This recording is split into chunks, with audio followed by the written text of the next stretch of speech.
காலை வணக்கம். என்னடா இந்த பையன் மூஞ்ச காமிச்சு இந்த பொண்ணு பேசுறாளேன்னு பாக்காதீங்க. நம்ம ஆளுக்கு கொஞ்சம் உடம்பு சரியில்லை. அதனால உருவம் அவரோடது, குரலு என்னோடது. இன்னைக்கு எந்திரிச்சதுல இருந்தே உடம்பு சரியில்லை. ஆபீஸ்க்கு போகணுமேன்னு எந்திரிச்சேன். சரி, பல்லு விளக்கிட்டு பர்சனல் கேர் எல்லாம் முடிச்சுட்டு நெயில்ஸ் அதிகமா வளர்ந்துருக்கேன்னு அதை கட் பண்ணிட்டு ஃபேஸ் கேருக்கு இறங்கிட்டேன். உடம்பு சரியில்லைனாலும் ஃபேஸ் கேர் எல்லாம் பண்ணுவானா அப்படின்னு யோசிக்காதீங்க. பை டிஃபால்ட்டாவே என்னவா இருந்தாலும் பர்சனல் கேர்ல கொஞ்சம் கான்சியஸா இருப்பேன்.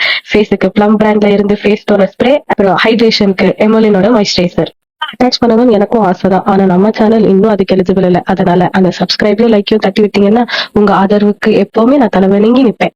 நம்ம ஃபேஸுக்கு இந்த பட்டி டிங்கிரிங்லாம் முடிச்சுட்டு சொக்காவையும் பேண்டையும் அயன் பண்றதுக்கு வந்துட்டோம். இதுதான் அந்த அயனிங் பண்ற வீண எந்திரம். அப்படியே இந்த இஸ்திரி பண்ண சொக்காவை மாட்டிட்டு பாஸ்தாக்கு 8 முட்டை மட்டும் தான் சாப்பிட்டேன்னு சொல்லணும்னு ஆசைதான். ஆனா காய்ஸ், இந்த அம்மாவின் கொடுமைகளில் இதுவும் ஒண்ணு.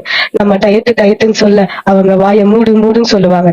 சரின்னு 2 தோசை அமைக்கிட்டு கிளம்பிட்டேன். இப்படின்னு பண்ணி வேலையை முடிச்சுட்டு ஆபீஸ்ல இருந்து கிளம்பி வீட்டுக்கு வந்து எடுத்த காணொலி தான் இது.